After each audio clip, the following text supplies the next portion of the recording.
Let's say China. China. China. China. China. China. China. China. China. China. China. China. I love them. Donald Trump's victory in the 2024 presidential election signals a return to the combative policies that defined his first term, especially regarding U.S. China relations. I will impose whatever tariffs are required, 100%, 200%, 1,000%. They're not going to sell one car into the United States. Right now, China seems to be making the first move before Trump officially becomes president. It seems they are implementing a number of tariffs and import bans that will give them a bargaining advantage against Trump. But will these bans be enough advantage for China? Or will they make Trump even more aggressive towards the Beijing government? Beijing's preparations for Trump's presidency are more serious than expected, and may be a sign of desperation, according to Gordon Chang, a Chinese economic analyst. Even before Trump takes the oath of office, China is driving down the value of its currency in anticipation of those Trump tariffs. In other words, China's already paying for Trump's tariffs. Let's get into the details. The first question we need to ask is the U.S. losing its economic power as China rises? The world economy is changing fast, and the U.S. might not be leading the charge anymore. For decades, America and China worked together to drive globalization. Their economic partnership was strong and vital for both countries. But now, that relationship is cracking under the pressure of political tensions and shifting priorities. The U.S. is starting to lose its influence on China, its biggest trading partner, and the results are showing up in key areas like farming, technology, and energy. This raises a critical question. What went wrong between the two nations? I may surprise you that in 2022, trade between the U.S. and China was worth $690 billion, with the two nations making up more than 40% of the global economy. Yet there's trouble beneath these impressive numbers. Since the trade war began in 2018, imports of Chinese goods into the U.S. have significantly declined, dropping by 25% in 2023 alone. This isn't just a trade issue. It hints at more profound shifts. Some think this is the beginning of the end of America's dominance. The kind of, I would say, dominance and generosity which the US had in the early days may not continue to be the norm. China has in 2019 responded with several tariffs, with the most significant one being $75 billion on US products. The hardest hit sector has been agriculture. China stopped buying U.S. soybeans and switched to suppliers like Brazil and Argentina. Technology and energy also took hits, with U.S. companies losing access to China's vast market. What happened next was unexpected. Instead of folding, China doubled down. It invested heavily in making its own goods, from computer chips to farm products, and built stronger ties with other trade partners. This wasn't just a defensive move.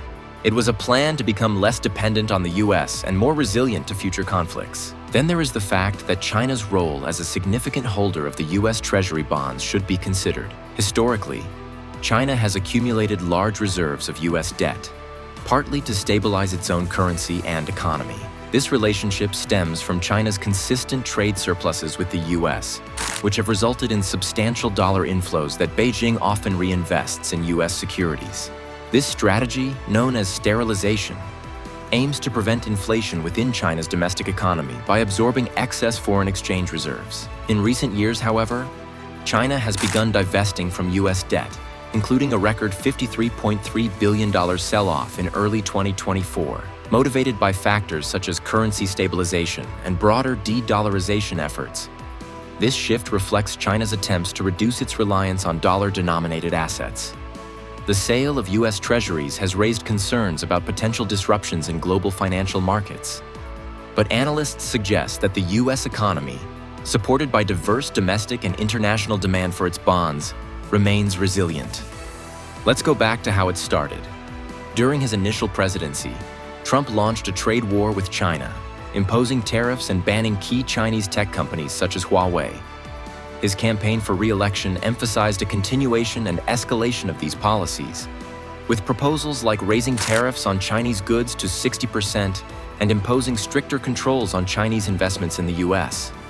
Notably, his administration may also encourage Chinese car manufacturers to establish plants in the U.S., hinting at a more complex approach to economic engagement. A significant move is Trump's nomination of Jamieson Greer as the U.S. Trade Representative. Greer is known for his pivotal role during Trump's first term and is likely to lead the charge in redefining trade policies. Greer's strategies could involve enhancing tariffs and decoupling critical sectors of the U.S. economy from China. This strategic decoupling aims to reduce U.S. reliance on Chinese imports, particularly in technology and pharmaceuticals, while encouraging domestic manufacturing and strengthening alliances with other global partners.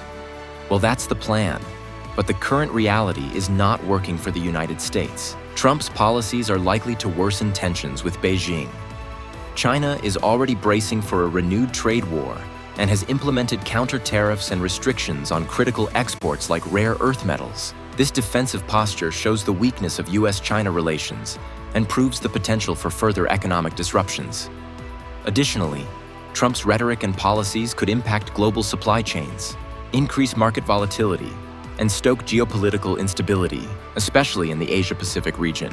While decoupling may strengthen certain U.S. industries, it could also lead to higher consumer prices and economic challenges domestically. The broader question remains, how will these policies reshape the global order?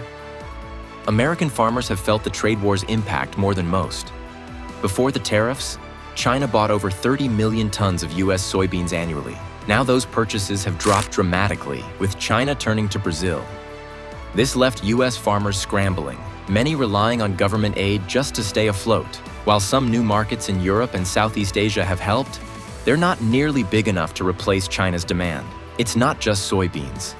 Pork, dairy, and wheat exports to China have also reduced significantly. The message is clear.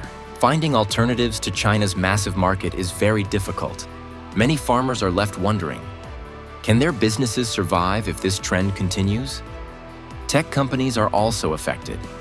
Silicon Valley, which was once a symbol of U.S. innovation, is also under siege. Companies like Apple and Intel used to thrive in China's massive consumer market. Now, thanks to tariffs and China's push to develop its own tech, U.S. exports are drying up.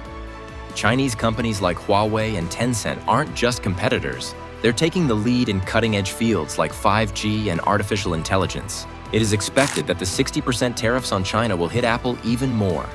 Making matters worse, U.S. policies like the export ban on advanced semiconductors are pushing China to speed up its self-reliance.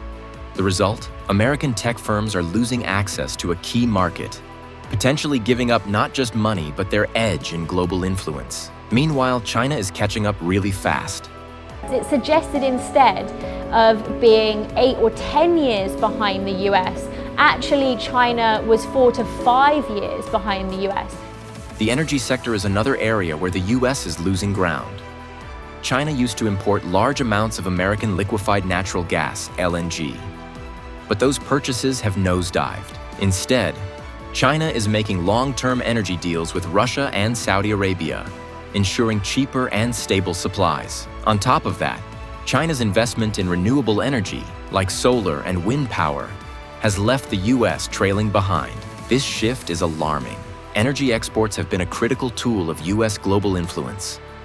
If China doesn't need American energy anymore, the U.S. loses a powerful bargaining chip. And as China takes the lead in renewable energy, the U.S. risks falling further behind in the race for the future. This isn't just the U.S.-China issue. It's a sign of global change. China is building stronger ties with other countries through projects like its Belt and Road Initiative.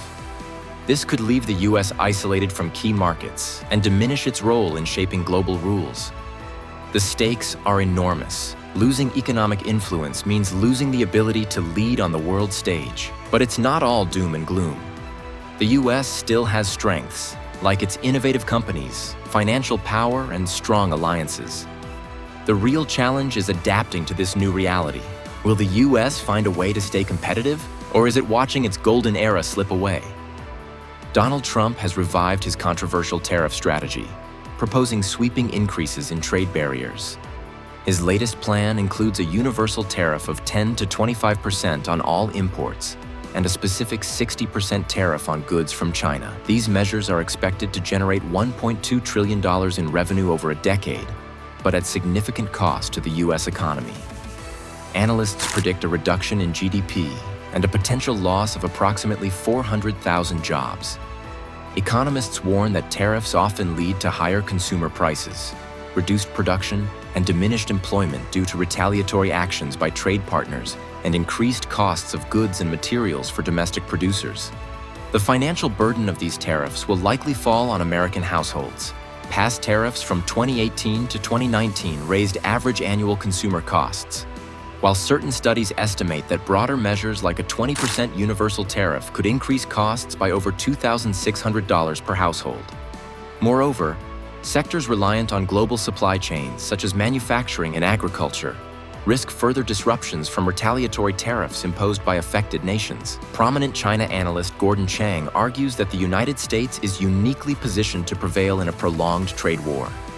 He highlights the significant trade deficit between the two nations, which underscores America's leverage over China's export-reliant economy. Additionally, Chang points to structural weaknesses in China's financial system and dependence on foreign markets for technological and industrial inputs as critical disadvantages in a sustained economic confrontation.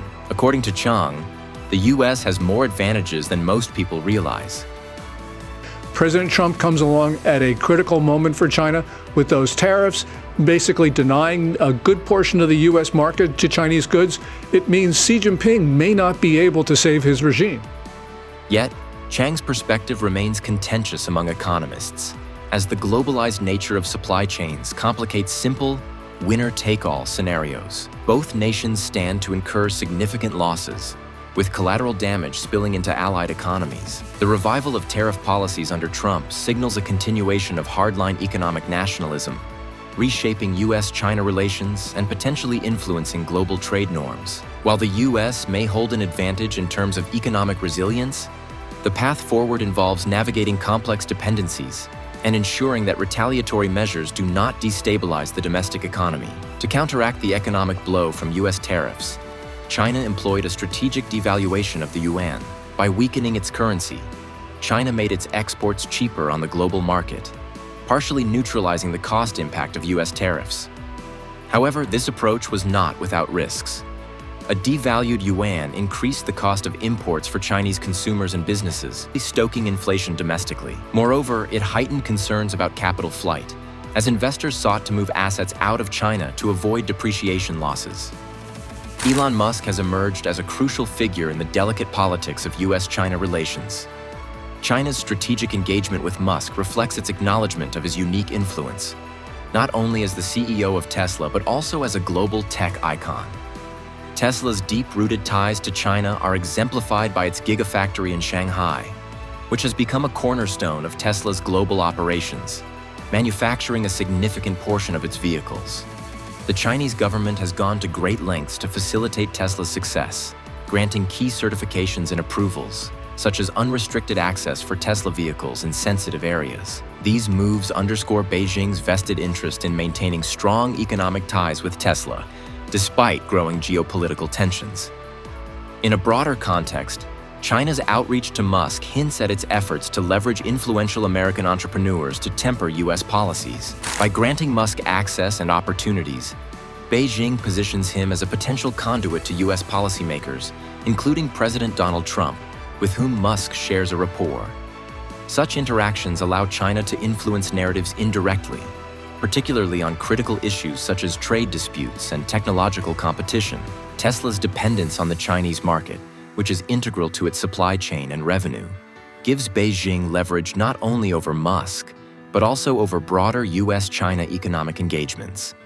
In this complex dynamic, the interests of key individuals, politicians, and global powers intersect. Decisions made by figures like Elon Musk and politicians on both sides will shape the new world order. Will the world find a balance between competition and cooperation, or are we heading toward prolonged economic and strategic fragmentation? Share your thoughts in the comments, and don't forget to like the video and hit the notification bell to stay updated on future content. Thank you for watching, and see you next time.